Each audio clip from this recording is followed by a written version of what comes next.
इनके साथ बेटा मैं आपके साथ डिस्कस कर लूंगा। आज हम लोग some basic concept in chemistry का नया टॉपिक डिस्कस करना था, दैट वाज आवर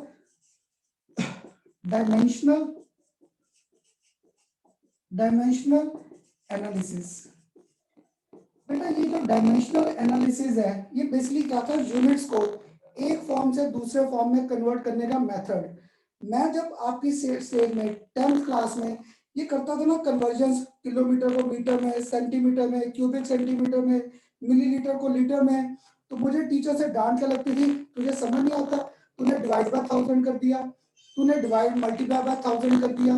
तो बेटा आज आपको ये डायमेंशनल एनालिसिस से unit conversion in our physics as well as in chemistry numericals, आपको कन्वर्जन आसान हो जाएंगी। तो बस यहाँ पर हम लोग डायमेंशनल एनालिसिस में, जैसे सपोज मुझे एप्पल्स परचेज किए थे मैंने 5 किलोग्राम्स, ये पेपर में आ गया, इस किलोग्राम को कन्वर्ट करो किसमें, इनटू ग्राम्स, इसे ग्राम्स में कन्वर्ट करना है। तो आप बच्चे हंसने लगोगे, खन्ना सर हमें ये कन्वर्जन बताओगे, 5 into 1000 कर दिया, तो आवर आंसर वाज 5000 ग्राम्स। ठीक है, तो बेटा यहाँ पर बस मैंने क्या किया, कुछ नहीं, मुझे ध्यान में था 1 kilogram was equal to our 1000 grams, तो मैंने मल्टीप्लाई करके आंसर कर दिया। हो सकता है ग्राम से केजी में कन्वर्ट करना आ जाए, ग्राम से मिलीग्राम में कन्वर्ट करना आ जाए। तो मेरी आदत है, लास्ट टाइम याद है जब सिग्निफिकेंट फिगर्स कर रहे थे, हम लोग टॉपिक आसान टर्म से स्टार्ट करेंगे, और आपको आज जो लास्ट न्यूमेरिकल दूंगा उसमें देखा कुछ स्टूडेंट्स पक्का कहीं ना कहीं गलती कर देते हैं। तो आज का लेक्चर ध्यान से सुनना। स्टार्टिंग में we will be clearing our concepts on the basis of dimensional analysis, और फिर हमारा स्टार्ट होगा सबसे important topic, that is our mole concept. Clear. अब देखो बेटा इस डायमेंशनल एनालिसिस में अगर मैंने यूनिट्स को कन्वर्ट करना है, we follow one method which is known as, उस मेथड को हम लोग नाम दे रखा है unit factor method. That was our unit factor method. That mean मैं कुछ नहीं करता, जैसे मैंने अभी आपको कहा था 1 किलोग्राम इज इक्वल टू, हमारे पास क्या था 1000 ग्राम्स। तो देखो बेटा यहाँ पर मैं ऐसे भी लिख सकता था 1000 ग्राम्स आ गए, डिवाइड बाय 1 किलोग्राम आ गया, और यहाँ पर क्या आ गया 1 किलोग्राम डिवाइडेड बाय, यहाँ पर मैंने क्या कर दिया 1000 ग्राम्स। तो देखो मैंने यहाँ पे क्या किया, कुछ नहीं, जस्ट मैंने इसका यूनिट फाइंड कर दिया 1 this could B 1000 gram divided by 1 या 1 किलोग्राम डिवाइडेड बाय 1000 ग्राम। अब यहाँ पे मुझे 5 किलोग्राम्स को कन्वर्ट करना था किसमें, ग्राम्स में, तो मैंने इसे क्या किया multiply by 1000 grams divide by 1 kilogram. तो क्या हुआ, ग्राम और ग्राम कट गए और हमारा आंसर क्या आ गया 5000 ग्राम्स। ये मेरे पास आंसर आ गया 5000 ग्राम्स। तो बेटा यहाँ पर मैंने किया कुछ नहीं है, जस्ट मैंने जिस टर्म को कन्वर्ट करना था we multiply it with unit, मैंने उसे यूनिट से मल्टीप्लाई किया in such a way we are left behind only with our required units, और जो मुझे यूनिट्स नहीं चाहिए these units get cancelled out. तो इसके लिए ना बेटा तुम्हारी बुक में तो ये बड़ा सा इसका रूल दे दिया, क्या था, multiply the physical quantity with unit factor in such a way that our required units are left and units which we do not require get cancelled out। तो मुझे ना खन्ना सर को इतनी बड़ी स्टेटमेंट याद नहीं रहता, क्लियर, मुझे याद क्या रहता है थंब रूल, मैंने अपने लिए बना रखा है ये थंब रूल। थंब रूल क्या, जो चीज मुझे चाहिए वो ऊपर, जो नहीं चाहिए उसे मैं क्या कर देता हूँ नीचे।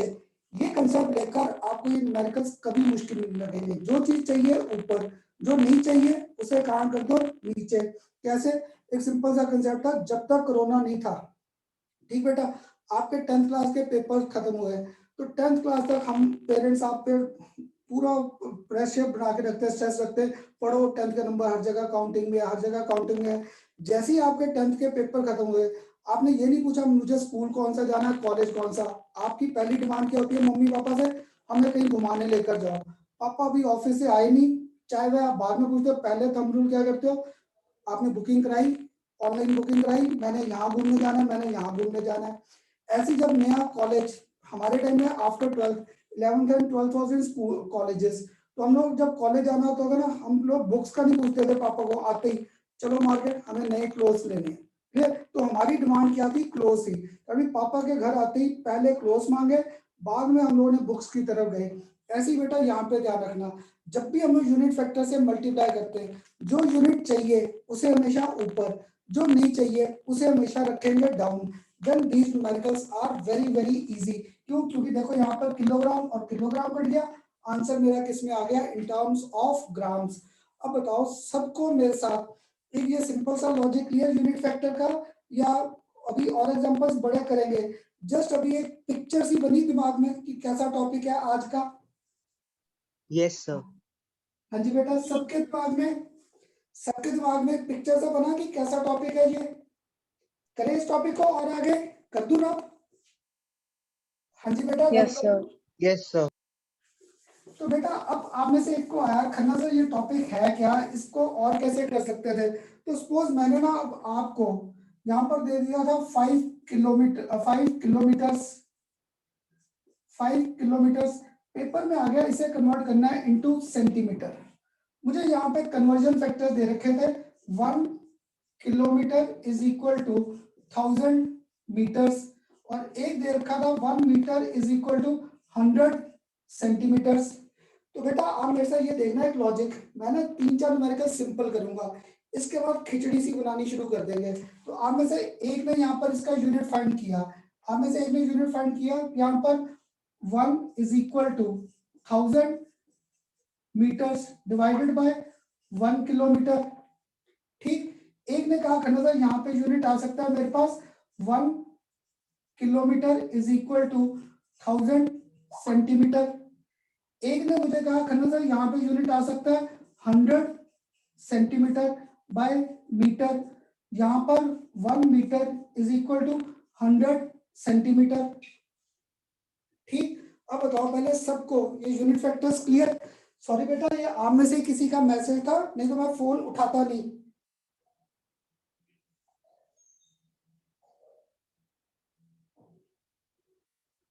हाँ जी अमनीशा, डिस्कनेक्ट हो रहे थे बेटा, वो नेट के कारण भी हो सकता है।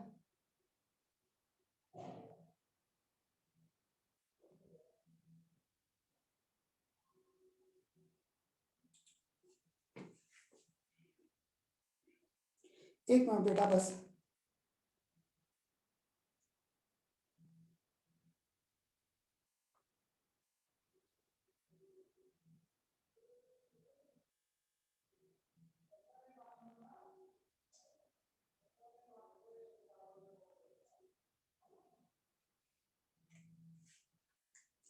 चलिए, आपके फ्रेंड का ही मैसेज था कि खन्ना सर मेरे नेट वीक है, तो कभी मेरा लेक्चर डिस्कनेक्ट हो रहा है कभी कुछ। तो हाँ जी अमनीशा, अब आ गए आप? अमनीशा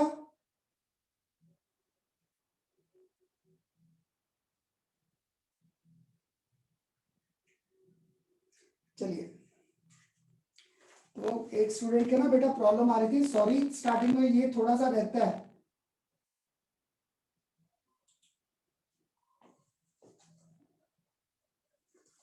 हाँ जी अमनीशा,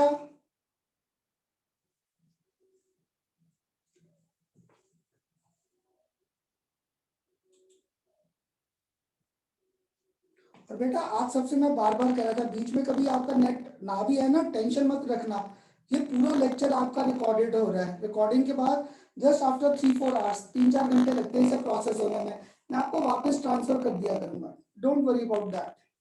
ठीक है? हाँ जी हमेशा, अब क्लियर है हमेशा?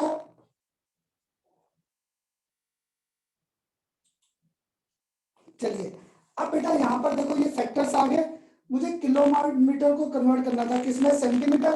तो मैंने क्या किया, किलोमीटर्स लिखे, किलोमीटर्स। अब मुझे किलोमीटर ही चाहिए, दैट मीन किलोमीटर कहाँ जाना है? डाउन। यहाँ पर किलोमीटर डाउन कहाँ पर है? हियर।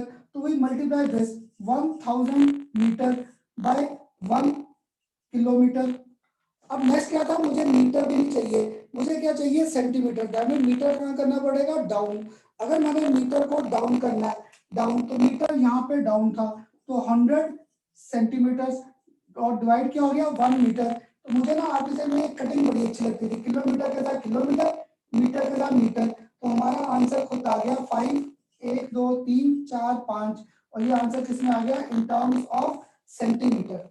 तो बेटा बस आपको आज के लेक्चर का स्टार्टिंग डायमेंशनल एनालिसिस, बस ये क्लियर करना था, जो यूनिट चाहिए उसे ऊपर, जो नहीं चाहिए उसे हम लोग काम करते जाएंगे बस डाउन, और जैसे उसे डाउन करेंगे अपने आप हमारे पास आंसर्स आए स्टार्ट हो जाएंगे। क्लियर? अब बताओ सबको पहले मेरे साथ एक सिंपल सा लॉजिक क्लियर कि नहीं?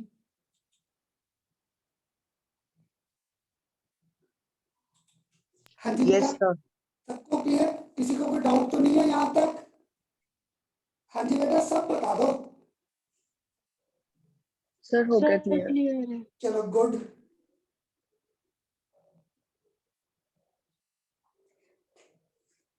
और राइटिंग सब पढ़ी जा रही है ना, क्योंकि ये मैं छोटा छोटा लिख रहा था, किलोमीटर, मीटर, सेंटीमीटर, जहां ना पढ़ा जाए बेटा बस मुझे बता देना, मैं रिपीट कर दूंगा। ठीक है? अब इसके बाद एक और न्यूमेरिकल करें। अभी भी मुझे डाउट था कि पता नहीं समझ में आया ये पार्ट के नहीं, एक और करें। अब मैंने एक और आपको दिया, इस बार मुझे डेज को, मुझे 5 डेज को कन्वर्ट करना है किसमें? Into seconds. मुझे 5 डेज को कन्वर्ट करना है इनटू सेकंड्स। इस बार मुझे फैक्टर यहाँ पर दे दिया 1 day is equal to 24 hours, और ये आवर्स इतना बड़ा ना लिखकर मैंने आपको यहाँ पर लिख दिया HRS। नेक्स्ट मैंने अब आपको दे दिया 1 hour is equal to 60 minutes, और एक अब मैंने आपको यहाँ पर रिवर्स दे दिया 60 सेकेंड्स इज इक्वल टू, यहाँ पर क्या कर दिया 1 मिनट। क्लियर? अब देखो यहाँ पे अगर कन्वर्जन फैक्टर फाइंड करता 24 आवर्स बाय 1 डे, यहाँ पर मेरे पास आ गया 1 day is equal to 24 hours. Next मेरे पास आ गया 60 मिनट्स बाय 1 आवर, और इस साइड मेरे पास आ गया 1 hour is equal to 60 minutes. अगर आप समझ आ रहा था लास्ट फैक्टर आप लिखवा दो, मुझे नहीं लिखना आ रहा, इसे कैसे लिखें? हाँ जी बेटा, इसे कैसे लिखें आप बताओ? 1 minute upon 60 good. 60 second upon 60 seconds. 60 seconds, और यहाँ पर आ जाएगा 60 सेकेंड्स बाय 1 मिनट। अब यहाँ पर मुझे कन्वर्ट कैसे करना है? 5 डेज को, तो 5 डेज आ गए। अब मुझे डेज नहीं चाहिए, मुझे डेज कहाँ चाहिए? नीचे। अगर मुझे डेज चाहिए नीचे तो यहाँ पर डेज नीचे थे, तो मैं यहाँ पर 24 आवर्स और साथ में क्या आ गया 1 डे। अब मुझे आवर्स भी नहीं चाहिए, आवर्स भी मुझे कहाँ चाहिए? नीचे।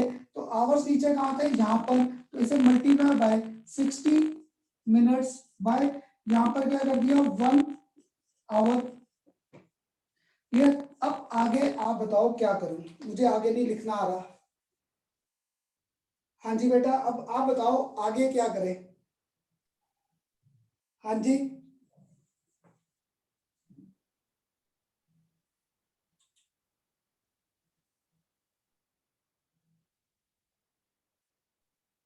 हाँ जी अन्वेषा, अब अन्वेषा अब तो नहीं प्रॉब्लम आ रही? अन्वेषा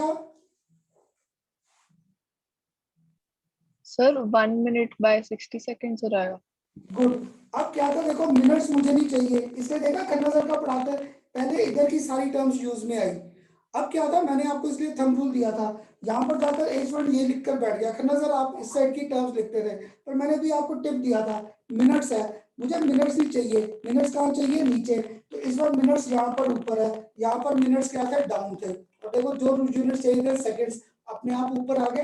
तो यहाँ पर we will have to multiply 60 seconds divide by 1 minute. तो डेज के साथ डेज, आवर के साथ आवर, मिनट के साथ मिनट, और आंसर हमारा आ गया इन टर्म्स ऑफ सेकेंड्स। ये था बेटा आज के न्यूमेरिकल्स का सबसे आसान कंसेप्ट। बताइए सबको क्लियर?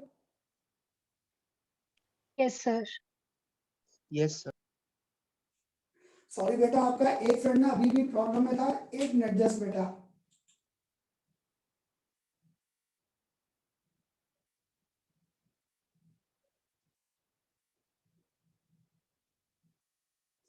हाँ जी हमेशा अब आ गई, चलो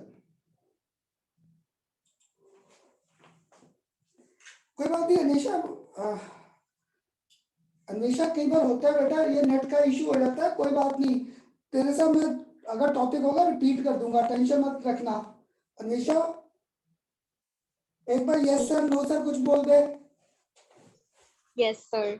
चल बेटा वो नेट का होता है कई बार, मैं भी ना इसलिए जब भी क्लास स्टार्ट करनी होती है, क्लास स्टार्ट करने से ना 5-6 मिनट पहले एक बार नेट ऑफ करके फिर ऑन कर देता हूँ, और घर में अगर कोई और चीज चल रही है नेट पे उसे ऑफ कर देता हूँ। आप भी थोड़ी सी आदत डाल लो बस, जब आपने जस्ट क्लास स्टार्ट करनी है एक बार नेट ऑफ ऑन कर दो, और मम्मी पापा अगर कोई यूज कर उनको थोड़ी देर बंद कर दो। एक बार आपकी क्लास स्टार्ट हो जाए उसके बाद फिर कोई इशू नहीं रहता। अब ये बताइए बेटा सबको, अन्वेषा आपको भी, ये मेरा लॉजिक क्लियर हुआ यहाँ तक का कि नहीं? Dimensional analysis, quantity which is required that is always on top, जो नहीं चाहिए हमेशा उसे कहा हम लोगों ने कर दिया डाउन। जैसे देखो अभी हमेशा की प्रायोरिटी क्या थी? नेट आना, तो उसने क्या किया सबसे पहले नेट ही ठीक किया, नेट चाहिए उसे ऊपर रखा। तो खाना वाना खाना या कुछ और काम थे उन सबको क्या डाउनवर्ड कर दिया, उनकी इंपॉर्टेंस कम, नेट का इशू सबसे पहले। तो देखो मैं भी आपसे क्लास ले रहा था और सामने मुझे अनीशा का भी था कि इसका जल्दी से नेट ठीक हो, अब मैं सेटिस्फाई और अब मैं टेंशन फ्री आप सबको पढ़ा सकता था। अब बताओ बेटा सबको डायमेंशनल एनालिसिस का सिंपल न्यूमेरिकल्स क्लियर या कोई डाउट है? हाँ जी बेटा क्लियर, पर मुझे क्यों लग रहा है कि अभी भी Yes, डाउट sir. है। एक और न्यूमेरिकल करें अभी सिंपल, उसके बाद फिर आपको दूंगा सबसे टिपिकल न्यूमेरिकल। अभी तक देखा खन्ना सर आपको सारे यूनिट्स जो घुमा रहे थे, किलोमीटर, मीटर, सेंटीमीटर, और कौन सा ग्राम्स, डेज, मिनट, सेकंड, क्योंकि मुझे था कि एक बार आपके ये कंसेप्ट दिमाग में आ जाए। और बेटा अगर आपको यूनिट फैक्टर्स क्लियर नहीं है, यूनिट्स क्लियर नहीं है, टेंशन मत लेना। अगर कोई गंदा यूनिट है, जैसे अगर आप मुझसे पूछोगे करना सर किलोमीटर को यार्ड्स में कर दो, यार्ड को इंचेस में कर दो, ये मुझे नहीं याद, तो हम लोग जो भी टिपिकल होंगे these units with mention you, हम लोग यूनिट्स आपको मेंशन करेंगे। जैसे अब एक ये नेक्स्ट न्यूमेरिकल में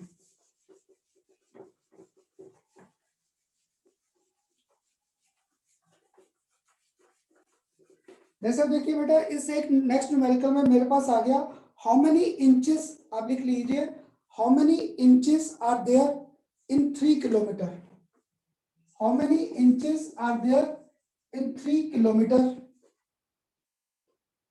how many inches are there in 3 kilometre. और इस बार हमें फैक्टर्स गिवन है, factor given are 1 kilometre is equal to 1000 metres.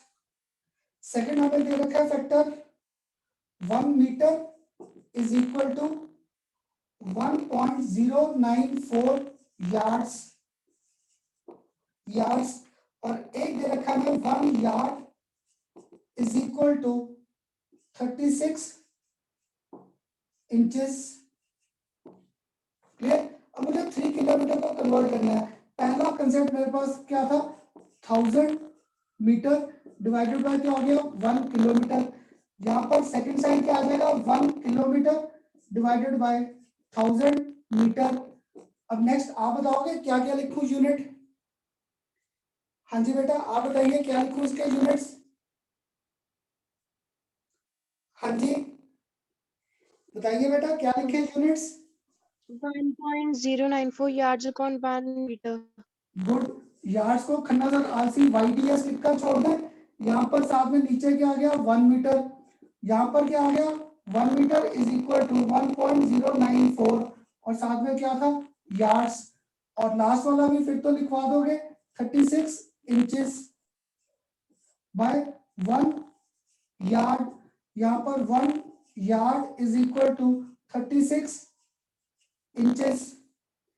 अब मुझे 3 किलोमीटर को कन्वर्ट करना है, तो अनीशा बीच में आपका नेट बेटा कई बार मिस हो रहा था ना, तो आपके लिए ये न्यूमेरिकल कैसे हो जाएगा?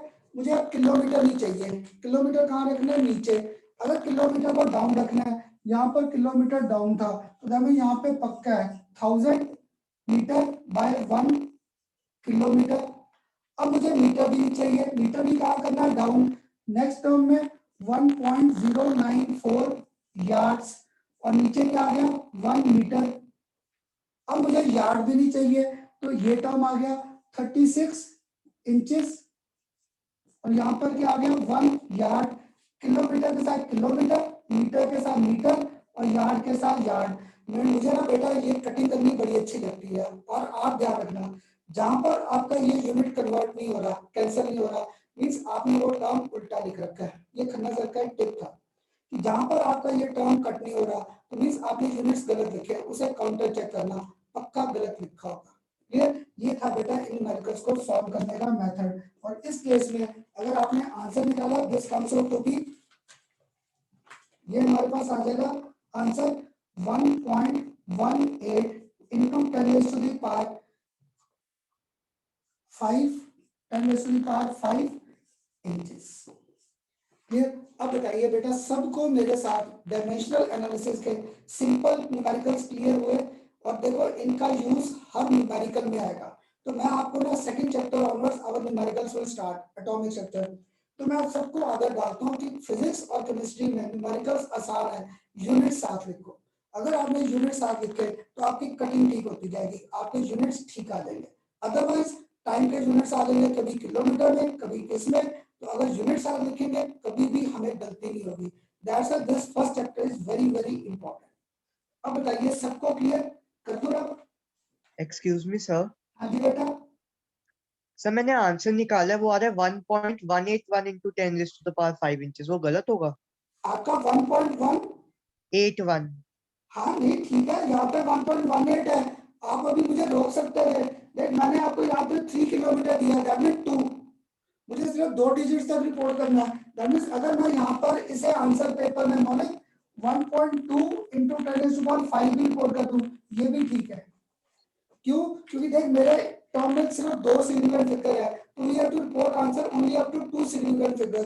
अगर 2 करना यहाँ पर 3 थे तो 1 आगे क्या था 8। तो अगर मैं पेपर में से 1.2 into 10 raised to the power 5 भी कर दूं, कोई टीचर इसे गलत नहीं कर सकता। ये भी ठीक है बेटा। Okay sir. ठीक, चलो गुड। अगर मेरे साथ इतना क्रेज है साथ साथ आंसर्स करने की।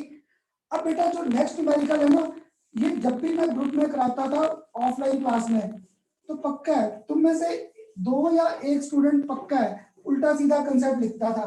पर अगर आपने, और पता है क्या बेटा, मैं आप बच्चों की तारीफ नहीं कर रहा, इस बार जो आप 11th के स्टूडेंट्स मुझे मिल रहे थे, अभी आप जितने ऑनलाइन आए, अभी 5 या 6 स्टूडेंट्स और है जो आपको कह रहा था चंडी मंदिर के है, वो 30 अप्रैल की वेट में थे। आफ्टर दैट शायद चंडी मंदिर से बाहर आना अलाउ हो जाए, तो वो मुझसे मिलकर they will be also joining online.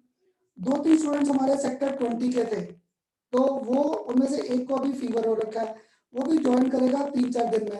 तो बेटा हम लोग ऐसे ही ना, अगर आप बच्चों का ऐसा ग्रुप बन रहा है, तो मैं आपको एक असाइनमेंट जो लास्ट ईयर देखता था पर कोई स्टूडेंट करके राजी नहीं था, तो मुझे लगता है आप बच्चों में क्रेज रहेगी। तो बेटा मैं आपको एक डीपीपी सेंड करूंगा, डेली प्रैक्टिस प्रॉब्लम, उसमें सिग्निफिकेंट फिगर्स, और आज हम लोगों ने न्यूमेरिकल्स करने हैं on the basis of mole concept. वो न्यूमेरिकल्स आप उसमें से ट्राई कर सकते हैं विद आंसर्स, मैंने उनके आंसर्स भी दे रखे हैं। तो आप ट्राई करना, जो क्वेश्चन नहीं होगा आप मुझे कॉल बैक कर देना या मैसेज कर देना, मैं आपको उसका प्रॉपर क्लियर कर दूंगा इंडिविजुअल सबको, कोई टेंशन नहीं। मुझे बेटा सारा दिन चाहे पढ़वा लो, कोई टेंशन नहीं है, बस तुम बच्चे पढ़ाई में इंटरेस्ट रखो। और यही तुम बच्चों का लग रहा है कि सारे इंटरेस्टेड हो, नहीं तो देखो रिजल्ट कब तक आना था, कब बैच स्टार्ट करते, आप सबने अभी से क्लासेस स्टार्ट कर दी, तो हम लोग भी सिंसियर रहेंगे बेटा पढ़ने में। अब लिखिए नेक्स्ट न्यूमेरिकल, ये सबसे बड़ी कैलकुलेशन है, इसे आराम से करेंगे। Convert 16.1 kilometre, convert 16.1 kilometre into, clear, into miles. इसे कन्वर्ट किस में करना है? Into miles. इसका बेटा आंसर मैं आपको बता दूंगा, बस आप मुझे ना एक बार कैलकुलेशन देखो आपकी सबकी ठीक आ रही है कि नहीं। ठीक, तो इसमें कन्वर्जन फैक्टर्स हमें दे रखा है 1 kilometre is equal to 1000 metres. Next हमें दे रखा है 1 metre is equal to 100 centimetre. बेटा ये छोटा मैं इसलिए लिख रहा था ताकि यहाँ पे सारा आ जाए, सबसे पढ़ा जा रहा है। हाँ जी समर, यस Yes. सर। अगर सबसे पढ़ा जा रहा है तो 1 मीटर, इसका नेक्स्ट आ गया 1 इंच, इसलिए मैं साथ साथ बोल भी देता हूँ 1 inch is equal to 2.54 centimetre. Next आ गया 1 feet is equal to 12 inches, और एक और आ गया 1 mile is equal to 1760 yards. और एक आखिर में आ गया 1 yard is equal to 3 feet. 1 2 3 4 5 6, मैंने इस बार आपको 6 यूनिट्स दिए कन्वर्जन के लिए। और जिस स्टूडेंट ने थोड़ा सा ध्यान से देखा है, अभी तक जितने न्यूमेरिकल कर रहे थे, जो लास्ट था वो मेरा लास्ट में था। इस बार तुम्हें चाहिए माइल्स, और देखो मैंने माइल्स का घुमा दिया बीच में, इसलिए जिस स्टूडेंट को मेरे साथ लॉजिक क्लियर था कि जब भी ये न्यूमेरिकल्स करने हैं we have to follow specific method. Method क्या था, पहले इनका यूनिट फैक्टर फाइंड करो, फिर जो यूनिट चाहिए ऊपर, जो नहीं चाहिए उसे नीचे करते जाओ, बस थंब रूल था। थंब रूल, तुम बच्चों का थंब रूल। थंब रूल क्या है, तुम्हें जो चीज चाहिए मम्मी पापा से पहले वो मांगते हो, है ना। देखो खाना तो पता मम्मी पापा ने खिलाना ही है हमें, तो तुम बच्चे डिमांड क्या रखते हो, हमें ये खाना है, हमें वहां जाना है, हमें क्लोथ्स ऐसे चाहिए, मुझे बाइक चाहिए, मुझे काइनेटिक चाहिए, मुझे ये चाहिए। तो मीन्स आप अपनी डिमांड सबकी अलग अलग है। तो थंब रूल, तुम लोग अपनी डिमांड्स ऊपर और हम मम्मी पापा मानते भी हैं, तो तुम लोग यहाँ पर भी ध्यान रखना, units which are required that is on top, जो नहीं चाहिए उसे बस डाउन।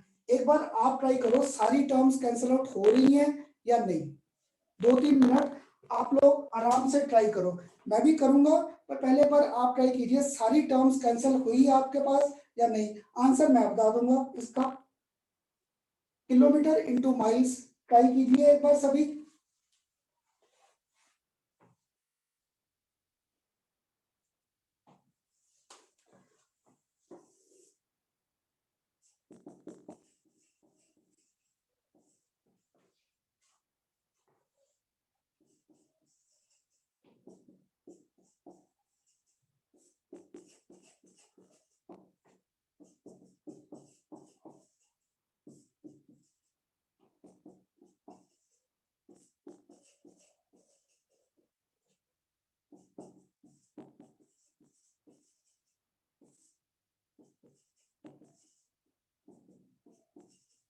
मैं बोल इसलिए नहीं रहा था, मुझे लगा कि आप सब ट्राई कर रहे हैं ना try. Yes, sir. Yes, sir. Good.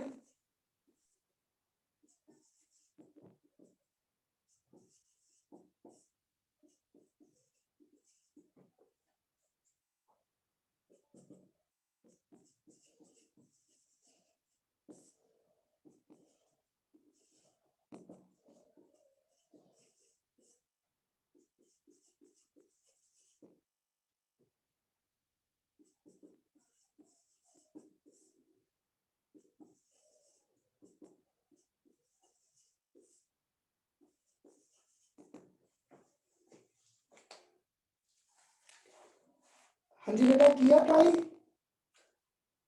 Answer Yes, किया, सारी टर्म्स कैंसिल होगी या नहीं। हाँ जी सर बेटा, अभी सारी लिखने मतलब कैंसिल होने अभी करके देख रहे हैं बस। चलो कर लो, कोई बात नहीं, हम लोग 1-2 मिनट वेट करते हैं, आप आराम से ट्राई करो। और बार बार कह रहा था जहां कैंसिल नहीं हो रहा बस जस्ट उसे काउंटर चेक कर लेना टर्म को। और बेटा अगर आपको ना नजर को सेंड करना है, आप अपनी इस जो आप ट्राई करें उसकी पिक पिक मुझे डाल देना, मैं चेक कर लूंगा। जो आपकी पिक है, जो आप कर रहे होगा ना, खन्ना में कौन सा चेक करना है, तो आप चाहे उसकी फोटो खींचकर मुझे व्हाट्सएप पे डाल देना।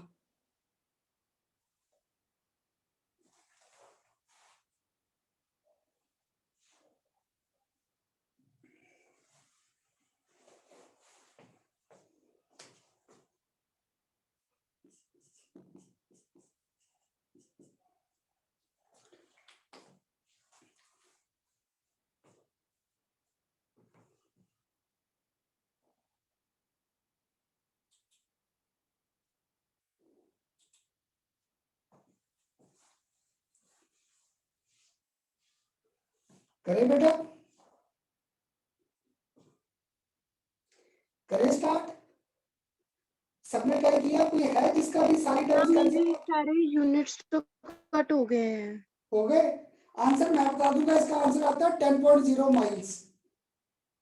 कैलकुलेशन से बेटा हमें लिंक नहीं है, देखो जब भी अगर पेपर में ये न्यूमेरिकल आए, हमें आंसर से इस न्यूमेरिकल का कोई लेन देन नहीं, बस हमें होता है unit should get cancel out.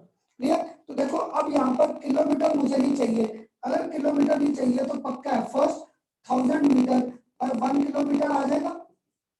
अब मुझे मीटर भी नहीं चाहिए, अगर मीटर भी नहीं चाहिए तो पक्का है 100 सेंटीमीटर बाय 1 मीटर आ गया।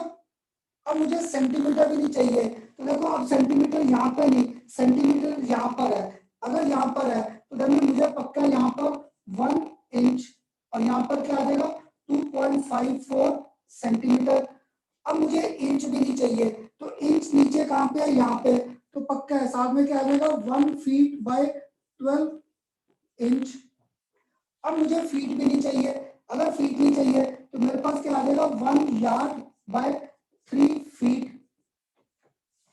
अब आप बता दो, मैंने 1 यार्ड 3 फीट तक तो कर दिया, लास्ट यूनिट अब क्या लिखूं, आप बता दीजिए बेटा। 1 mile upon 1760 yards. गुड, क्योंकि अब मुझे यार्ड नहीं चाहिए, मुझे क्या चाहिए माइल, तो गुड, यहाँ पे पक्का है मेरे पास 1 माइल और नीचे क्या आ गया 1760 यार्ड्स। तो यहाँ पर किलोमीटर के साथ kilometre, metre, centimetre, inches, feet और यार्ड सारे कट गए, आंसर आपका रफली आ जाता है 10.0 माइल्स।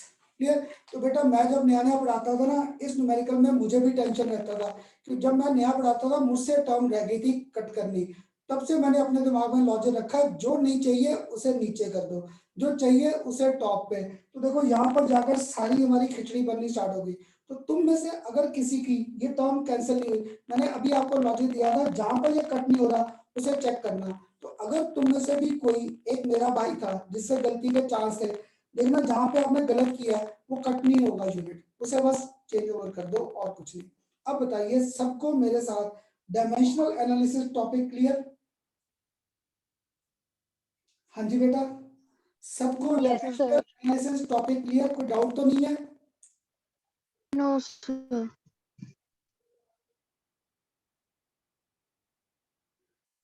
हाँ जी बेटा, सबको क्लियर? क्लियर कर दूं ना? Yes sir. चलिए गुड, अगर आपको ये सबको ये टॉपिक आसान लगा तो अब बेटा हमारा आज और आगे देखना at least 2 lectures more, these will be on the basis of our mole concept. और अगर अब आप इस साल जो पेपर्स हो रखे हैं या लास्ट ईयर जो मेडिकल का एंट्रेंस हुआ है, बेटा मेडिकल के एंट्रेंस में लास्ट ईयर आपको मोल कंसेप्ट के न्यूमेरिकल्स आ रखे हैं। इवन जेई के पेपर में 2 बार तो हो गया पेपर, तो 2 में बेटा मॉर्निंग इवनिंग शिफ्ट से 3 या 4 शिफ्ट्स में हमारा मोल कंसेप्ट पर ही न्यूमेरिकल आया है।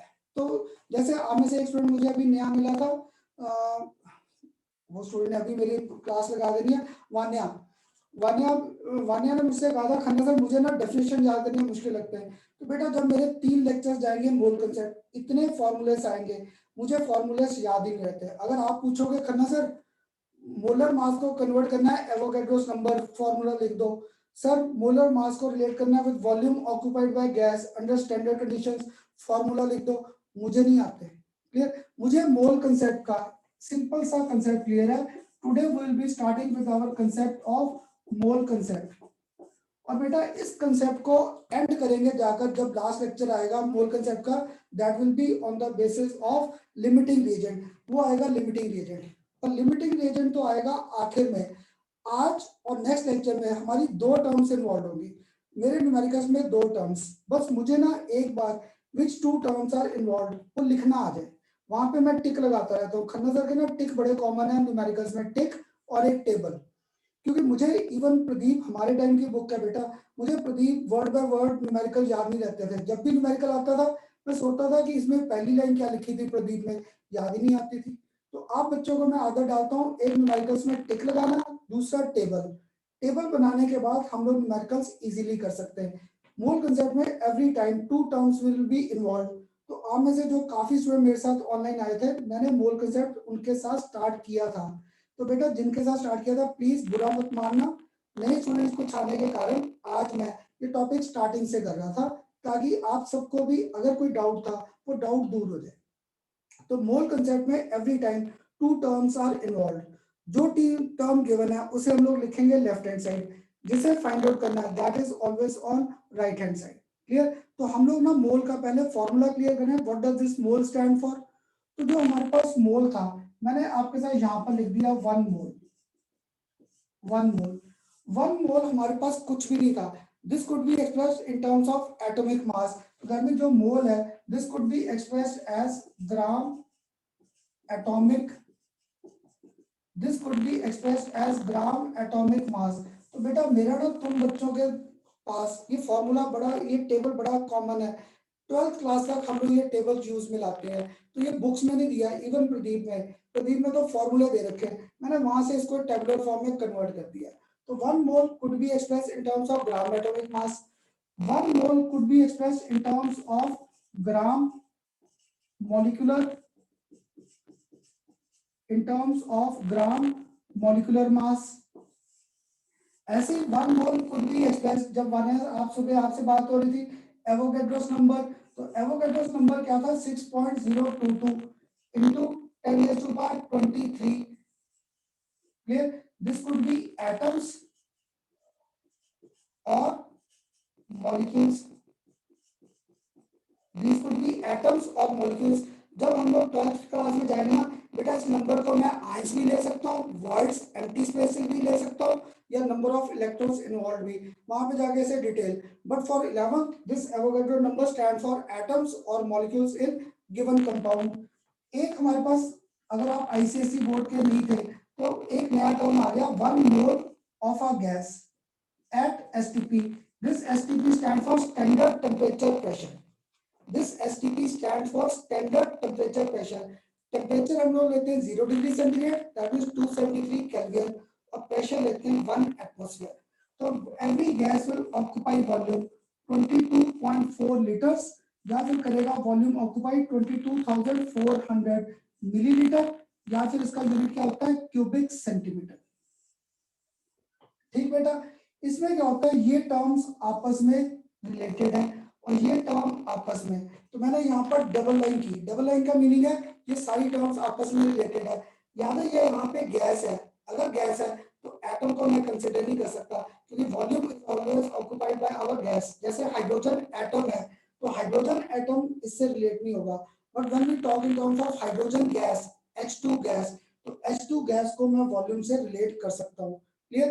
एटम्स को कभी भी हम लोग वॉल्यूम से रिलेट नहीं करते। तो देखना बेटा, आज जब भी न्यूमेरिकल्स आते हैं मोल कंसेप्ट, हम लोग ये टेबल ड्रॉ कर लेते हैं। इस टेबल के बेस पे हर न्यूमेरिकल में 2 टर्म्स का रिलेशन है। अगर तुम्हें से अब किसी को करना सर मुझे नहीं समझ आया, मोल आपने एटॉमिक मास, मोल आपने ग्राम मॉलिक्यूलर मास, मोल आपने एवोगैड्रोस नंबर, मोल आपने वॉल्यूम 22.4 लीटर्स, कैसे लिख दिया, ये क्या लिखा है, मुझे कुछ नहीं समझ आ रहा। क्लियर? तो अगर बेटा आपको यहाँ पर ये कंसेप्ट समझ नहीं आया कि खन्ना सर ने बोर्ड पर क्या इतना बड़ा लिख दिया, मैं सबको कहता हूँ, हम सबको, या हम सबको नहीं तो छोटे बच्चों को भी ना रुपए की भाषा बड़ी जल्दी समझ आती है, रुपए की लैंग्वेज समझ आती है। तो देखो 1 रुपी जो है this could be express in terms of 50 पैसा। 50 पैसा अगर ट्वाइस कर दूं तो ये 1 रुपी था। ऐसे अगर मैं यहाँ पे 25 पैसा इसे मल्टीप्लाई कर दूं 4 से तो ये भी 1 रुपी है। ऐसे अगर मैं 20 पैसा को मल्टीप्लाई कर दूं 5 से तो ये भी 1 रुपी है। ऐसे अगर मैं 10 पैसा को मल्टीप्लाई कर दूं विद 10 तो ये हमारे पास क्या था 1 रुपी। क्लियर? तो 1 रुपया कुछ भी नहीं था, इट कुड बी एक्सप्रेस 25 पैसा, 20 पैसा और 10 पैसा। ऐसे ही बेटा मोल खुद कुछ नहीं है, मोल एक कंसेप्ट है which could be expressed in terms of atomic mass, molecular mass, Avogadro's number, या फिर क्या था हमारे पास 22.4 litres volume by gas at STP. जैसे देखो इंडिया, हम लोग जब इंडिया की बात करें तो इंडिया क्या था स्टेट्स के बेस पे। मुझसे अब ये मत पूछने बैठ जाना खन्ना सर कितनी स्टेट्स क्या, ठीक है? तो खन्ना सर हिस्ट्री से ज्योग्राफी में बहुत वीक है, तो मुझसे कहीं पूछा खन्ना सर स्टेट्स बता दो, कितनी बुरा हाल है खन्ना सर का सोशल स्टडी में। सिंपल कंसेप्ट दे रहा था, इंडिया को मैं स्टेट्स में, इंडिया को डिस्ट्रिक्ट में, इंडिया को मैं विलेजेस में कितनों में डिवाइड कर सकता था। तो India in terms of states इतना था, इन टर्म्स ऑफ विलेजेस इतना था, इन टर्म्स ऑफ मेट्रोपॉलिटन सिटीज इतना था, इन टर्म्स ऑफ यूटी ये था। ऐसे ही बेटा मेरा एक मोल है, this mole could be expressed in terms of atomic mass, molecular mass, Avogadro's number और volume occupied by gas under standard conditions of temperature and pressure. तो बेटा आज के न्यूमेरिकल में 2 टर्म्स का रिलेशन आएगा। जो क्वांटिटी गिवन है उसे हम लोग लिखेंगे लेफ्ट हैंड साइड, जिसे फाइंड आउट करना है that is always on right hand side. Clear? एक तो ये कंसेप्ट, जैसे 10th क्लास तक याद है न्यूमेरिकल सिंपल सा, cost price of 1 ball is equal to ₹10। Cost price of 10 ball, तो आपने 10 बॉल कहां पे लिखी left hand side, right hand side पे हर बार आंसर आता है। तो मैं हर बार न्यूमेरिकल के टिक लगाऊंगा, टिक लगाकर जो क्वांटिटी गिवन है that is on left hand side, जिसे फाइंड आउट करना है that will be on our right hand side. ये बेटा आज के मोल कंसेप्ट के न्यूमेरिकल्स का स्टार्टिंग पॉइंट था। एक मुझसे ना स्टूडेंट ने बेटा देखो 2 लेक्चर्स लगा बैठा था मोल कंसेप्ट, तो वो अच्छा स्टूडेंट था पढ़ाई में, आपको होगा ना खन्ना सर पढ़ाई में इंटरेस्ट नहीं होगा, उस स्टूडेंट के साथ जब मैं सेकंड लेक्चर कर रहा था पूरी क्लास में, उस स्टूडेंट ने हाथ खड़ा करके मुझसे क्वेश्चन पता है क्या पूछा, मुझे कहता खन्ना सर मोल कंसेप्ट पढ़ा क्यों रहे हो, why are you making us study this mole concept, मैंने इस मोल कंसेप्ट का करना क्या है। क्लियर? तो बेटा मुझे सच बताऊं, झूठ नहीं कह रहा, मुझे पहले तो उस पर गुस्सा आया, कोई पढ़ा रहा हूँ पढ़ ले, खन्ना सर पढ़ा रहे तेरा टाइम कोई खराब करेंगे पढ़ ले। फिर थोड़ा सा अपने पे भी आया कि मैं पढ़ाने लग गया, कोई इंपॉर्टेंस तो बताई नहीं कि बच्चों ने इस मोल कंसेप्ट का करना क्या है। क्लियर? बेटा जब आप जाएंगे मेडिकल कॉलेजेस में, इंजीनियरिंग कॉलेजेस में, हर जगह मोल कंसेप्ट यूज में आता है। अगर आप इंडस्ट्री में गए, सपोज आपकी इंडस्ट्री में मैंने अमोनिया की फॉर्मेशन थी, अमोनिया 10th क्लास का पक्का पढ़ा होगा, ये मेन कॉन्स्टिट्यूएंट था ऑफ आवर फर्टिलाइजर। अमोनिया का पूरा प्लांट हमारे पंजाब में कहाँ पे, एनएफएल में है, एनएफएल नंगल में। हम लोग नंगल में ही बेटा मैंने 10th पास आउट किया था NFL model higher secondary school से, तो हम लोगों ने तो ये फैक्ट्री पता नहीं कितनी बार देखी थी।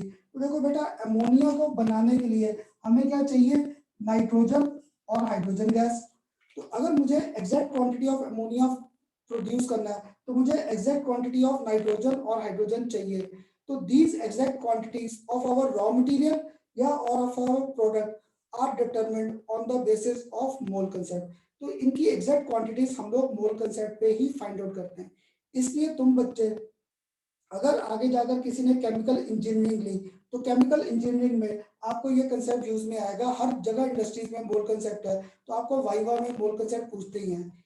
एक तुम में से कहता है खन्ना साहब मैंने तो डॉक्टर बनना, मुझसे क्या पूछेंगे। तो हम लोग जब भी डॉक्टर के पास जाते हैं हमारा वेट करता है, तो वेट के साथ जो हमें मेडिसिन है वो देखे नहीं, जो मेडिसिन सिरप वगैरह होते हैं वो सारे लिक्विड थे, तो वहां पे मास और वॉल्यूम को नहीं रिलेट कर रहे, तो जिसकी बॉडी का वेट ज्यादा है उसकी हम लोग डोज बढ़ा देते हैं। अभी जैसे कोरोना का टाइम चल रहा है ना, तो कोरोना का टाइम में बेटा वैसे तो कोरोना डिस्कस करने का मन ही नहीं करता, पर जस्ट एक चलो कोरोना का एग्जांपल छोड़ो, मेरी बॉडी में ऑक्सीजन की सप्लाई चाहिए, तो छोटे बच्चे को ऑक्सीजन की सप्लाई कम और हम बड़ों को ऑक्सीजन की सप्लाई क्या चाहिए, ज्यादा। तो देखो मास और वॉल्यूम का रिलेशन आ रहा है, मास और वॉल्यूम। हो सकता है 10 साल के बच्चे का किसी का वेट कम है किसी का वेट ज्यादा है, तो both will have different amount of requirement of oxygen gas that could be determined on the basis of our mole concept। तो मैंने अब इतना कंटिन्यूटी में बोला, सबको थोड़ा सा भी समझ आया कि बिल्कुल ही नहीं आया? सर आ गया समझ। सबको यस सारे बोला करो, सभी बोला करो बेटा, फिर मुझ में भी एनर्जी आ जाती है। हाँ जी सबको Yes, सर आ गया समझ। yes sir आ गया। ऐसे सारे बोला करो। तुम सबकी आवाज सुन के ना, देखो अब मैं आपके फेसेस तो नहीं देख सकता, पर तुम सबकी ऐसे बातें वॉइस सुन के मुझ में एनर्जी आ जाती है कि मैं पढ़ा रहा हूँ और ये सोया नहीं कोई, मुझे ये डर रहता है कहीं कोई सो तो नहीं गया, क्या बोली जा रहा है, खन्ना चुप्पी नहीं करता, तो ऐसा बस मुझे रहता है। तो क्लियर हुआ लॉजिक? अब करें इसके न्यूमेरिकल स्टार्ट। एक पहला सिंपल न्यूमेरिकल आज लिखो, calculate calculate number of molecules, calculate number of molecules of ammonia gas, calculate number of molecules of ammonia gas present in 34 grams of NH3, present in 34 grams of NH3। Clear? अब देखो बेटा जब ये numerical था मेरा तो पूरा board इससे भर गया था, अब मैं इसको छोटा कर सकता था, मोल को 1m लिखकर छोड़ दूं, 1 mole could be expressed in terms of, इसे मैं यहाँ पर GAM लिखकर छोड़ दूं, ग्राम एटॉमिक मास, इधर यहाँ पर एवोगाड्रोस नंबर लिखकर छोड़ दूं, इधर मैं वॉल्यूम लिखकर सिंपल छोड़ दूं 22.4 लीटर, या था 22,400 मिलीलीटर, या क्या था क्यूबिक सेंटीमीटर। आप बताओगे यहां पर मैंने क्या लिखा था? हाँ जी यहां पर क्या लिखा था मैं भूल गया। Gram molecular mass. मॉलिक्यूलर मास। गुड, आप सारे लगे बोलने, गुड। तो यहाँ पर GMM ग्राम मोलर मास अब देखो मैंने आपको न्यूमेरिकल में क्या कहा, calculate the number of molecules, that means मेरा एक टिक यहाँ पर आ गया, किसमें, इन 34 ग्राम्स ऑफ NH3 गैस, तो हमें यहाँ पर टिक आ गया। तो बेटा जब भी ये न्यूमेरिकल्स है, ये खन्ना सर के स्टेप से पहले स्टेप में टिक लगा लिया विच टू टर्म्स आर इन्वॉल्व। अब मैंने सबसे पहले लिखना है जनरल कंसेप्ट, तो जनरल कंसेप्ट क्या था, 1 मोल ऑफ अमोनिया गैस को NH3 लिख दूं, 1 mole of ammonia is equal to, clear, molar mass, nitrogen का क्या था 40, हाइड्रोजन का क्या था 1, सबको ऐड अप कर दिया, तो 17 ग्राम्स इज इक्वल टू, साथ में क्या फाइंड करना है, नंबर याद है, एवोगाड्रोस नंबर क्या था 6.022 इंटू 10⁻23। अब मुझे फाइंड क्या करनी है, मॉलिक्यूल्स, क्वेश्चन मार्क आ गया, वेट कितना दे रखा है 34 ग्राम्स। तो मुझे अब आपकी बुक में ना तो ये बना है ना ये सीधा स्टेटमेंट्स दिए हैं, तो मुझे ना स्टेटमेंट्स याद नहीं होते, टाइप दे रखे ABCD करके, मुझे ना टाइप्स याद है ना स्टेटमेंट। अब मुझे क्या था, मास गिवन है और नंबर फाइंड करना है, तो मुझे बुक इस नंबर याद ही नहीं रहा, मैंने सिंपल लिख दिया 17 ग्राम्स ऑफ NH3 कंटेन्स क्या था 6.022 इंटू 10⁻23 molecules, तो 1 gram of NH3 contains 6.022 10⁻23 by 17 grams, clear. मुझे किसमें फाइंड आउट करना है, तो 34 grams of ammonia will contain 6.022 into 10⁻23 by 17 grams into क्या हो गया 34 ग्राम्स, ग्राम के साथ ग्राम कट गया 2, तो आंसर मुझे क्या आ गया 12.044 into 10⁻23 molecules, क्लियर। ये था बेटा हमारे आज न्यूमेरिकल का सबसे आसान क्वेश्चन, सबसे आसान, जिसमें जस्ट मैंने एक मोल कंसेप्ट का न्यूमेरिकल स्टार्ट किया है। तो स्टार्ट में देखो, अगर आप कहोगे खन्ना सर इधर चेहरा करके फॉर्मूला बोलो, how mass and number are related, मुझे नहीं याद, मुझे यहाँ से देखकर फॉर्मूला बोलना आसान लगता है। क्या था, given mass of the substance divide by molar mass of the substance multiply by Avogadro's number, ये बेटा फॉर्मूला था for relation between mass and number, ये मास और नंबर का न्यूमेरिकल का रिलेशन था। इस उन्होंने तो रट्टा लगा लिया, पेपर में न्यूमेरिकल रिवर्स आ गया, मैंने आपको नंबर देकर मास पूछ लिया, तो मैं इस फॉर्मूले में फंस जाऊंगा, इसलिए बेस्ट है सिर्फ देखो कौन सी दो टर्म्स इन्वॉल्व है first, then write down general statement, पहले लिखो जनरल स्टेटमेंट, फिर जो क्वांटिटी गिवन है लेफ्ट हैंड साइड जिसे फाइंड आउट करना है that is on right hand side, general statement, उसके बाद जो गिवन था जो फाइंड आउट करना था खुद ही आ जाएगा। ये न्यूमेरिकल सबसे आसान है। अब सब बताओ बेटा सबको, ये न्यूमेरिकल पेपर में रेयर है, ये भी सिर्फ स्टार्टिंग पॉइंट है, मैंने on the base of this, तो सबको ये पहला सिंपल न्यूमेरिकल क्लियर कि नहीं, यस सर। सबको समर, अब मैं समर नहीं सबसे पूछ रहा हूँ, हाँ जी समर बोल दिया करो यस सर नो सर सभी,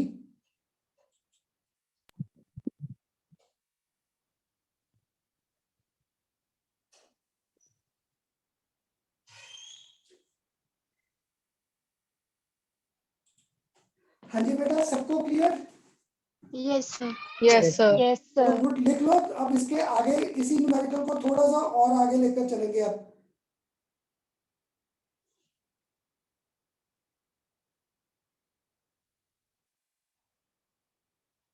अच्छा ये आप में से एक स्टूडेंट अभी घर पे ही आ रहा है, और देखो इतना क्रेज था, गाड़ी में बैठा मेरा लेक्चर देख रहा था, बेटा ये भी आपका फ्रेंड जिसको मैं सबर बुला रहा था ना, तो उसका अभी मैसेज आया है Khanna sir I am coming back home, और गाड़ी में बैठा लेक्चर देख रहा था, और कहीं हाईवे पे अब वो खत्म हो गया लिंक उसका, चलो अच्छा लगता है ऐसे। अब बताओ बेटा सबको फर्स्ट न्यूमेरिकल तो क्लियर, अगर ये फर्स्ट न्यूमेरिकल क्लियर है एक और पकड़े ताकि मुझे भी हो जाए, हाँ ऐसे न्यूमेरिकल हम लोग कर सकते हैं। अब नेक्स्ट आपको दिया calculate, calculate the volume occupied by, calculate the volume occupied by 22 grams of CO2 gas, excuse me sir, repeat कर दूं, सर एक्चुअली मेरे फोन की बैटरी खत्म हो गई तो मैं बस दूसरी डिवाइस से ज्वाइन कर रही हूँ 2 हाँ मिनट्स कर लो में। बेटा, आपका नंबर, हाँ वो दो मेरे पास। अच्छा, इसी नंबर से और डिवाइस पे सर दूसरा डिवाइस है मेरे पास, मैं अभी दूसरा फोन ला रही हूँ, कर लो, कर ले ज्वाइन, कोई उससे बात नहीं, ज्वाइन कर रही हूँ। कोई बात नहीं, कोई बात थैंक नहीं, यू सर। कोई बात नहीं।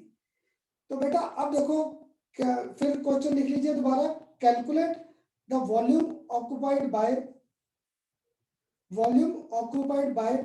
22 grams of CO2 gas at STP. Calculate the volume occupied by 22 grams of CO2 gas at STP. Clear? अब देखो बेटा, जब यहाँ पर है, अभी दो न्यूमेरिकल स्टार्टिंग में ना मैं टिक लगाता हूँ, फिर आप लोग मुझे टिक लगवाना है। Calculate the volume, that means एक तो ये टर्म वेट दे रखा है 22 grams of CO2 gas, grams of CO2, that means this term is involve. अगर ये दो टर्म्स इन्वॉल्व है तो पहले तो जनरल स्टेटमेंट खन्ना सर कहते थे लिखेंगे 1 मोल ऑफ CO2। याद है, कार्बन का एटॉमिक मास 12, ऑक्सीजन का क्या है 16, 32 प्लस 12 कितना आ गया 44 ग्राम्स। इसने वॉल्यूम कितना ऑक्यूपाई किया 22.4 लीटर्स। मुझे कितना वेट गिवन है इस बार 22 ग्राम्स, तो यहाँ पर वॉल्यूम क्या करना है फाइंड आउट, तो ये आ गया। अगर ये आ गया, अब मैंने आदत क्या डाली थी, the quantity which is given on left hand side, जिसे फाइंड आउट करना है that is on our right hand side. तो 44 grams of CO2 gas occupies volume, कितना वॉल्यूम ऑक्यूपाई करेगा 22.4 लीटर्स। तो 1 ग्राम of this CO2 gas will occupy volume 22.4 by 44। अब मुझे किसके लिए फाइंड आउट करना है 22 grams of this gas will occupy volume 22.4 litre, 44 ग्राम, और इधर मेरे पास क्या आ गया 22 ग्राम्स, कट कटा के आंसर 11.2 लीटर्स आ गया। और देखो इस बार रिलेशन किसका था, मास और वॉल्यूम। तो मास और वॉल्यूम क्या था, given mass divided by molar mass multiply by volume occupied by gas at STP. ये बेटा फॉर्मूले हमें क्रैम करने की जरूरत नहीं, बस मुझे एक ये रिलेशन आता है, इस रिलेशन के बेस पे जो क्वांटिटी गिवन है लेफ्ट हैंड साइड, जिसे फाइंड आउट करना है that is on our right hand side. तो अब बताओ बेटा, सबको मेरे साथ न्यूमेरिकल्स के आसान कंसेप्ट क्लियर हुए या कोई डाउट है? हाँ जी क्लियर बेटा, सबको? Yes sir. चलो गुड, कर लिया ज्वाइन? हाँ जी बेटा, ज्वाइन कर लिया? कर लिया, अभी भी कर रहे हैं। गुड गुड बेटा। तो अब अगर ये क्लियर है, अब ये नेक्स्ट न्यूमेरिकल में आप बताना मुझे विच टू टर्म्स आर इन्वॉल्व। अब लिखो एक next numerical, calculate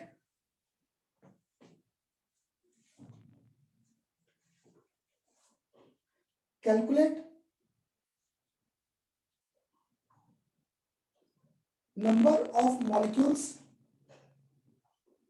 calculate number of molecules of methane gas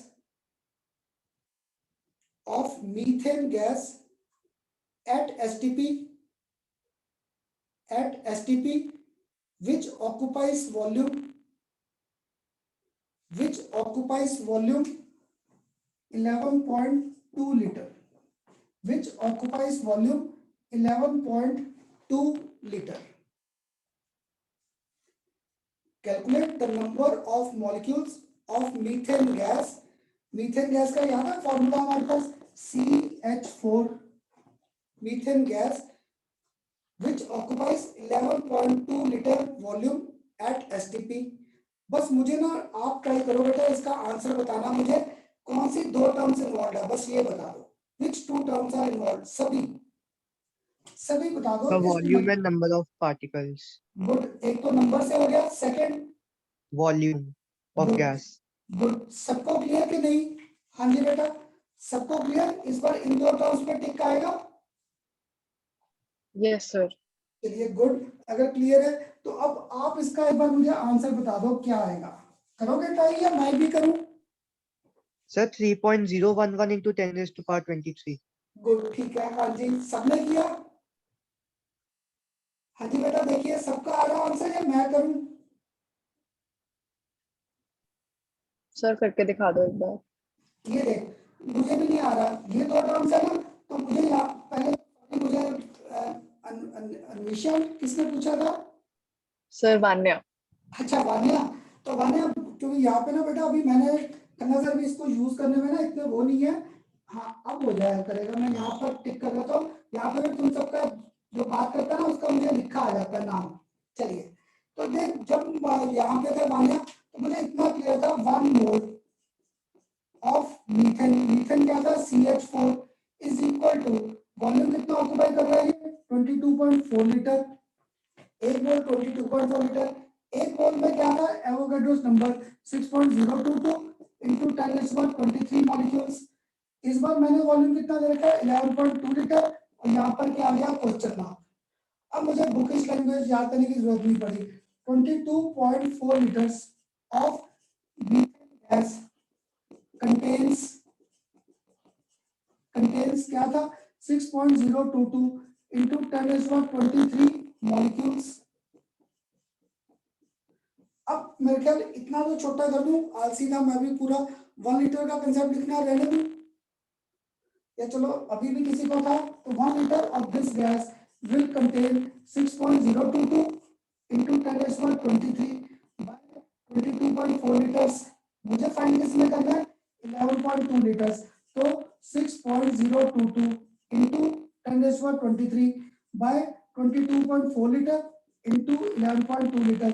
ये कट आ गए तो घूम फिर के मेरे पास आंसर आ गया 3.011 into 10⁻23 मॉलिक्यूल्स। हाँ जी, अब बताइए सबको क्लियर हुए न्यूमेरिकल्स यहाँ तक के सिंपल? Yes sir. सबको बेटा, कोई एक स्टूडेंट जिसे सर अभी भी डाउट है? हाँ जी बेटा, सबको clear? Yes yes sir. Sir. चलो गुड, अगर क्लियर है तो अब मैं इनको थोड़ा सा, तो अब अगर मैं इनको थोड़ा सा और घुमाता, क्लियर? अब बेटा थोड़ा सा अगर इनको टिपिकल करना था तो ये आपके सीबीएसई में भी और कंपटीशन में पहला क्वेश्चन है जो पेपर में आ सकता है। इस बार मैंने आपको दिया calculate mass of atom of sodium. Clear? इस बार मैंने आपको कह दिया calculate mass of atom of sodium, mass of atom of sodium.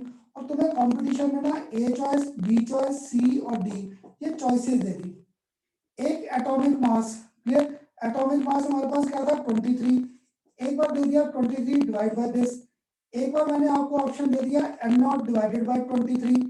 Third में मैंने ऑप्शन दे दिया n नॉट इंटू 23 और फोर्थ कह दिया cannot be predicted,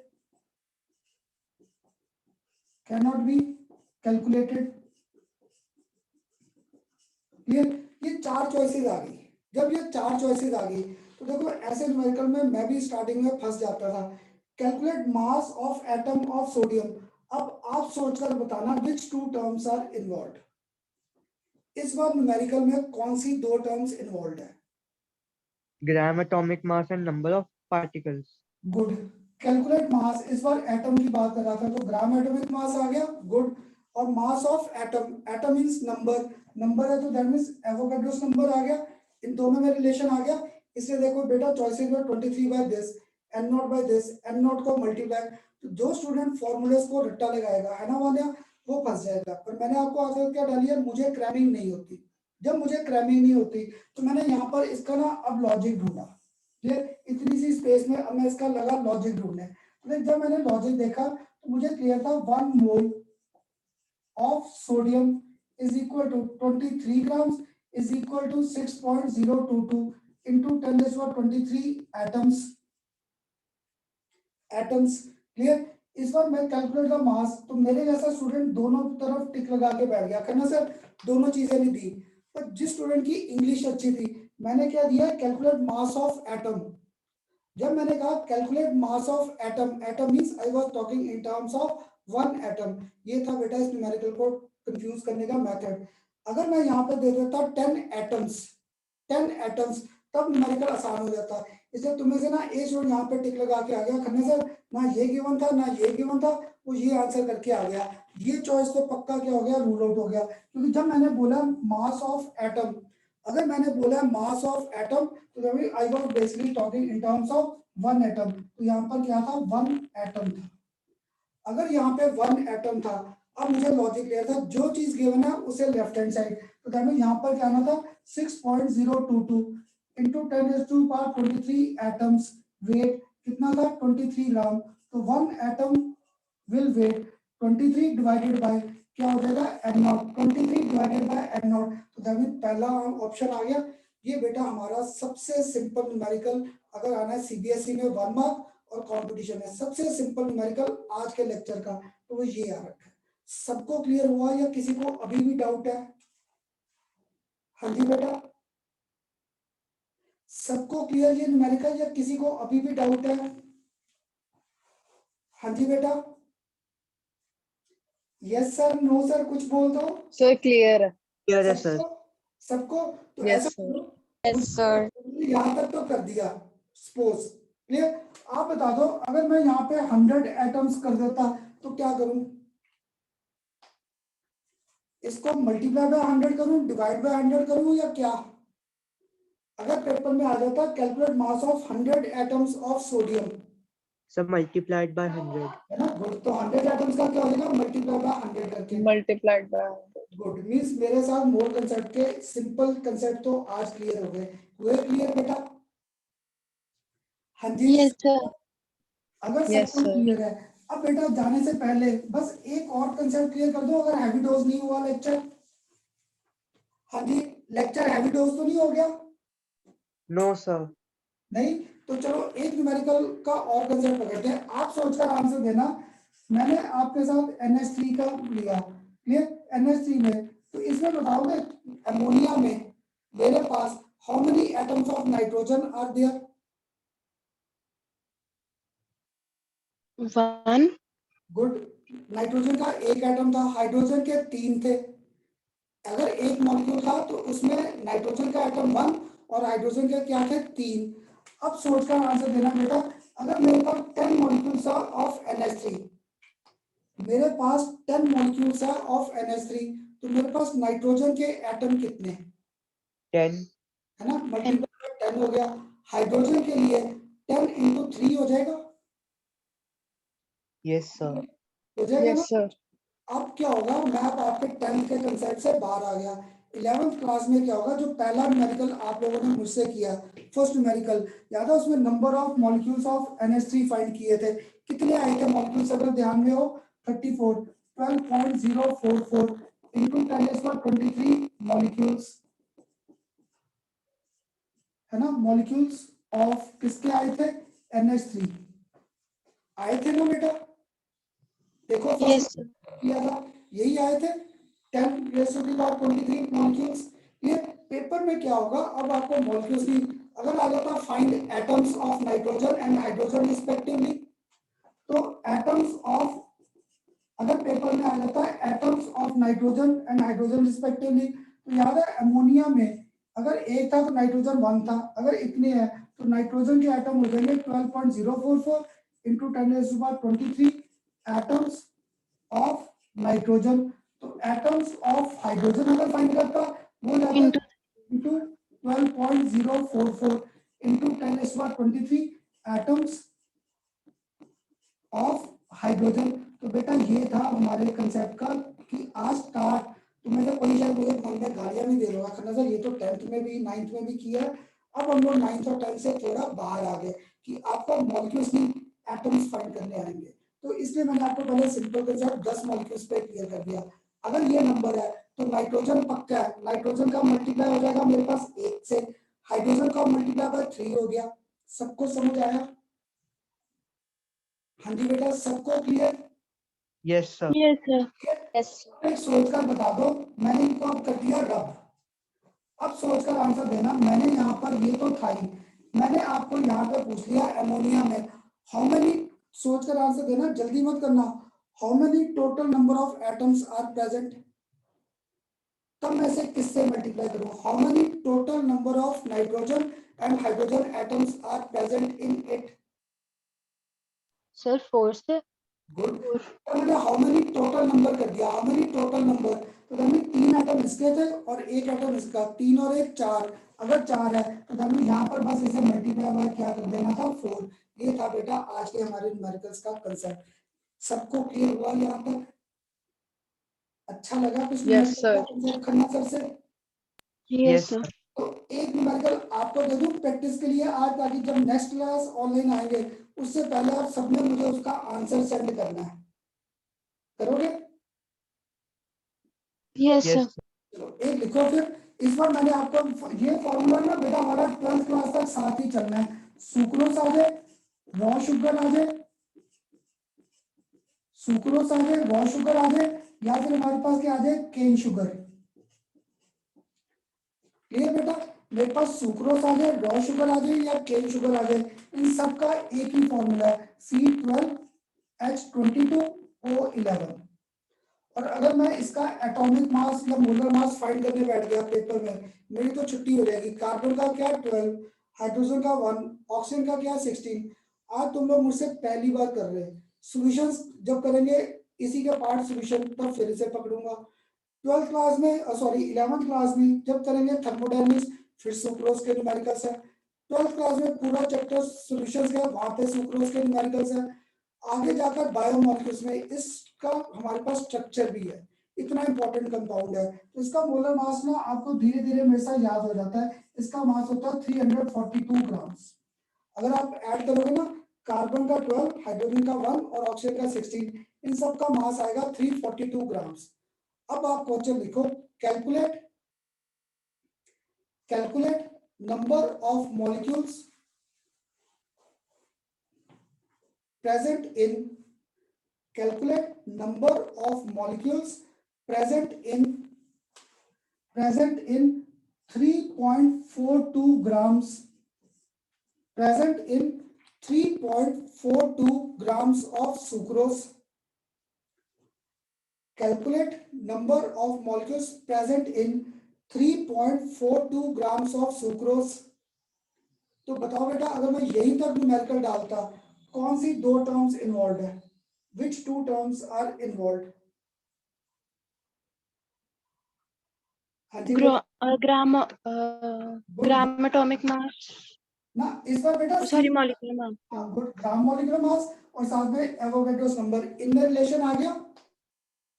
Yes, sir. पर इस बार मैंने एक और पार्ट ऐड कर दिया, also calculate number of also calculate respective number of carbon, hydrogen and oxygen present in it. Also calculate respective number of atoms of carbon, hydrogen and oxygen present in it. Carbon, hydrogen and oxygen present in it. मुझे बेटा answer से इसके लेन then नहीं है, तुम लोग सोचकर मुझे दे दो ताकि मुझे हो जाए। मुझे ना बस आप ये बता देना इसमें मल्टीप्लाई किस किस से होगा। बस पहले मैंने आपको कहा मॉलिक्यूल्स फाइंड करने, सपोज वो क्या आगे x, ठीक है बेटा, पहले आप फाइंड करेंगे मॉलिक्यूल्स, वो क्या आगे x। तो अब आप बताओ अगर x आगे, मैंने साथ में पूछा how many corresponding atoms of carbon, तो इसे किससे मल्टीप्लाई कर दूं? हाँ जी, हाँ जी बेटा, पहले तो मॉलिक्यूल्स फाइंड करने, फिर मैंने आगे कहा find number of atoms of carbon, hydrogen and oxygen present in it. तो अगर कार्बन के करने किससे मल्टीप्लाई, 12 से हो जाएगा, यस सर। है ना। हाइड्रोजन के लिए मल्टीप्लाई बाय 22, ऑक्सीजन के लिए मल्टीप्लाई बाय 11। अब बताओ मेरे साथ न्यूमेरिकल का लॉजिक सबको क्लियर हुआ या एक स्टूडेंट है जिसे अभी भी डाउट है? ये न्यूमेरिकल नहीं तो मैं भी करूंगा नेक्स्ट टाइम, पर एक बार आप लोग ट्राई करो और मुझे इसका आंसर से लेन देन नहीं है, बस मुझे आप कैलकुलेशन शो कर देना कैसे करना है। ठीक है बेटा, करोगे ट्राई? Yes Yes. सर। सारे बोलो यस सर। तो ये नहीं कि मैंने अपनी मेहनत से हाथ झाड़ दिए, तुम लोग मुझे सेंड करोगे, नेक्स्ट क्लास मैं यहीं से स्टार्ट करूंगा, पहले इसी न्यूमेरिकल को करेंगे। और बेटा जिसको ना हो टेंशन मत लेना, मैं तुझे ये सारा न्यूमेरिकल रिपीट कर दूंगा। मुझे बस ये था तुम बच्चों का प्रेज देखकर कि एक तुम लोग भी ट्राई करके देखो, करोगे ट्राई पक्का? Yes, sir. चलो एक बार ट्राई Yes. करना, नहीं तो नेक्स्ट क्लास हम लोग इसी न्यूमेरिकल से स्टार्ट करेंगे, ठीक? करूँ क्लोज बेटा? Okay, sir. Okay sir, Yes, sir. चलो अच्छा लगा लेक्चर के बोर हो गए? अच्छा लगा सर। हाँ ये मॉर्निंग में बोल दिया अच्छा लगा हाँ जी मेरे लेक्चर सर, में अच्छा लगा। है ना, मेरे लेक्चर में कोई बोर नहीं होता जल्दी, इतने उल्टे सीधे एग्जांपल पकड़ता रहता हूँ, कभी ये कभी वो, कोई कहानी सुना दी ताकि तुम्हारा इंटरेस्ट बने। पर तुम बच्चे और मुझसे डाउट्स पूछा करो, जो जहाँ नहीं समझ आता वही रहो दो। खन्ना सर रुको, पहले ये क्लियर करो, ठीक है? करें close? Okay sir, okay yes sir, okay thank you sir. Okay Thank you, sir. Welcome ji, welcome ji.